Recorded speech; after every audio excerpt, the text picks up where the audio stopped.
I know, I'm essentially getting defrauded, right?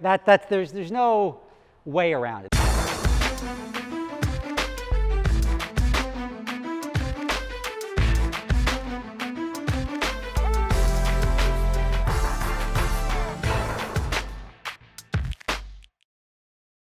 All right, everybody, Rob Ferretti here, and here's an update on the McLaren rock chips, and I'll just do it in front of my Ferrari because I've got rock chips on my Ferrari. Now, what do you do when you get rock chips on the car? You fix it, you repaint it, right?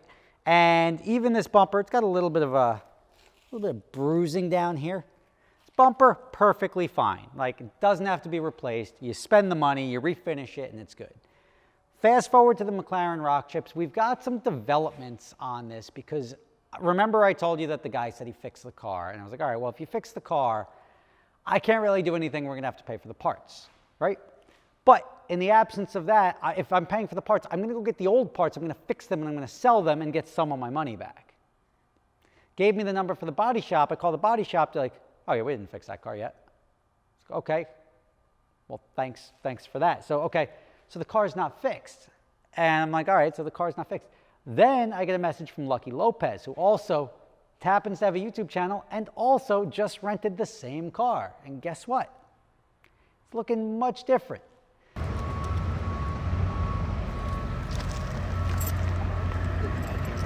Okay.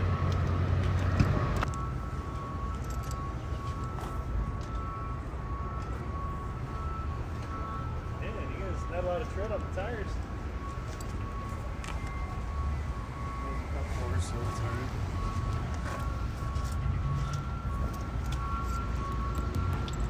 Did you see that Gotham guy take this car out and destroy it? No, he did? Yeah. He was in the shop for like a month. The guy in New York, he has a YouTube channel too. He has his own rental company. And this is where it gets strange because now I know, I'm essentially getting defrauded, right? There's no way around it. It's just the problem with our industry. It's a problem with the car industry in general, is that everybody's out to screw somebody else. And here I'm looking at a situation where the car has been fixed and the guy claims that he put the new parts on it. The body shop says they didn't. Okay, well, there's no parts to be had because I was going to send somebody over to pick up the parts that I'm paying for. So now you have a car that's been repaired and I'm getting invoices for, like, when wheels get refinished, like when you refinish this wheel, it's like 150, 200 bucks, depends on where you go. Just say $250 to be fair, right? $250 for 2 wheels. He's charging me like $15,000 to replace the wheels.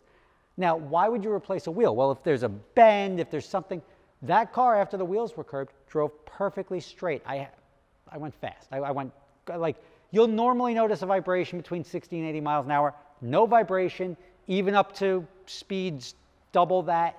No vibration. The car was perfectly fine. So all you have to do is refinish the surface of the wheel, and you can't tell if these wheels have been refinished or not. They just sand it down, they refinish it, respray it. They were black wheels. It's easy to do. That's what he probably ended up doing. And I now am in a little bit of a pickle because now, and he's going to watch this video because he watched the other video. What do I do? Like, I'm not going to pay the guy for something he didn't do. I'm happy to pay him for the repair, but I'm not going to pay him for new wheels if he doesn't need new wheels. Now, there's a fine line in the world of auto repairs that people love to cross because if an insurance company comes out and they look at your car and say like, okay, you got some damage, somebody backed into your car, whatever it is. You're making a claim that they damaged your car, and we think we're going to refinish the front bumper, and we're going to give you $2,500. And you're like, no. This is a collectible Ferrari. I need a new bumper. Sure, you can get a new bumper, and they may even approve it. You're like, you know what? Okay, it's a collectible car. We're going to approve the new bumper. Once you do that, and you then don't put the bumper on, that's considered fraud. Right? What you can do is if you want the new bumper, you put the new bumper on, they'll pay for it. But if you tell them you're going to replace something, if they come out and they just look at the car and they're like, yeah, give the guy a new bumper, give him that. All right, we think it's going to be 40 grand. Here's a check for 40 grand. Great. You could take the 40 grand. You don't even have to fix your car. You could drive it around like that for the rest of your life. that's not fraud. Because they're saying that this is what we feel that you should be doing to make your car right. When you disagree and you're like, wait a second, it also needs this part, this part, this part, and this has to be replaced, it can't be refinished, and then you don't replace that, now you are fraudulently taking money from somebody that you shouldn't be taking. Now, nothing says the insurance company is going to want that part, right? It may end up in a dumpster, it may end up on eBay. You see a lot of these parts on eBay where somebody probably got an insurance claim, they got their new part, and now they're sitting with the old front bumper, or the body shop sitting with the old front bumper, so they throw it up online, they go to Fur Parts, they go to Exotics Auto Recycling, and they just sell it to somebody to fix up and resell, or to sell for somebody else to fix up and put on their car. You're perfectly allowed to do that, but you're not allowed to charge somebody for something and then not replace it. Now, if, like you're saying, well, why would anyone ever do anything?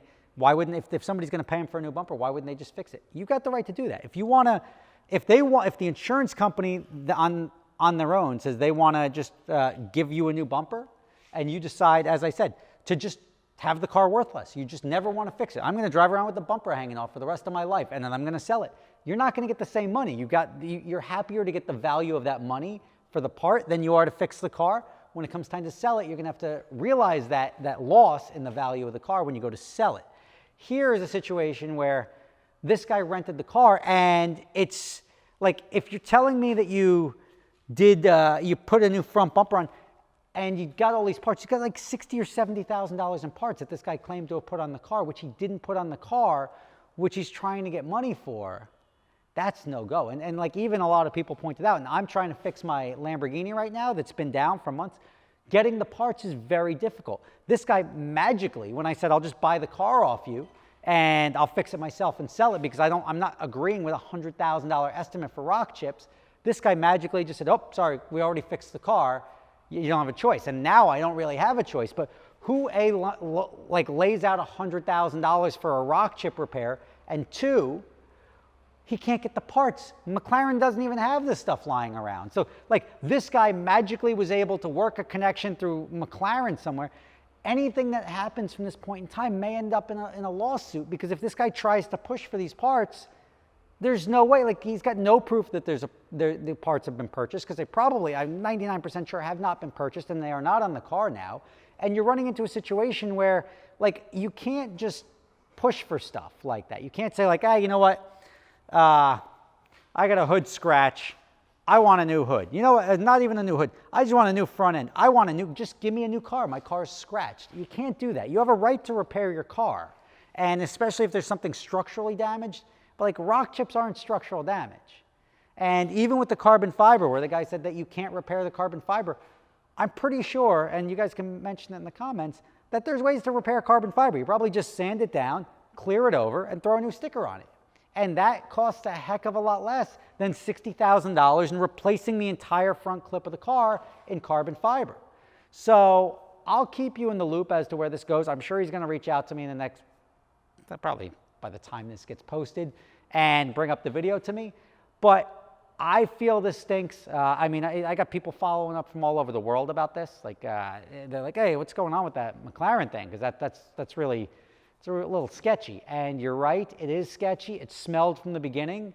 And now that we've got somebody who's now re-rented the same car from the same company, which is Lucky Lopez, you could see the condition of the car is significantly better. It's probably exactly what I said he would do. I was expecting like even a retail repair to respray the front nose and everything like that, maybe 20 grand, right?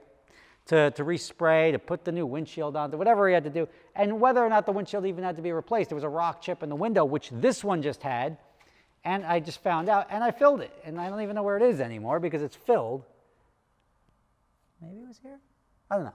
But like, it is what it is, right? It's part of the industry. It's why you want to try to get the guy who does this for a living. I mean, that's like trying to tell like a baseball umpire that you're supposed to get 4 strikes instead of 3.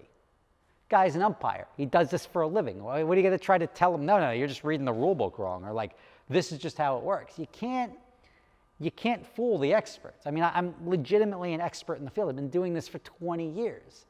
And I'm hired. I'm recognized by courts as an expert in the field. So like to go and try to like deceive that guy is probably not the smartest move. So stay tuned. I'll let you know how this plays out. I don't think at this point in time I'm going to roll over. I'm going to push for those parts. I know what I was expecting, the guy to be like, oh yeah, call the body shop. And the body shop guy would be like, oh yeah, I threw those parts away. But at this point in time, if it gets pushed any further, or as it gets pushed, I mean, I've got no problem making the guy's car right. But as this gets pushed further, it may end up in court. And now you're going to have to see if the dealership's going to make fraudulent documents showing that they sold parts that weren't available, fake wire transfers. I don't think they're going to go to that extreme. I think this is going to settle out for something much more reasonable, like the original repair of the car or whatever he spent to fix it to this point. We'll find out. I'll let you know. Rob Ferretti, there's your update about my rock chip McLaren and the $100,000 repair. Stay tuned. I'll let you know how it plays out. All right, I've got some good news. You know about my other company, Adventure Drives? Well, it just became a lot more affordable for everybody because we now have weekend drives starting at $995. So that's something you're going to want to check out. Our first one's coming up June 12th and 13th, starting at McLaren of Bergen County, going right up to Whistlepig Farm in Shoreham, Vermont, staying in Stowe for the night and coming back down. So it's going to be a lot of fun. You want to check it out, visit adventuredrives.com and you'll see the trips listed there.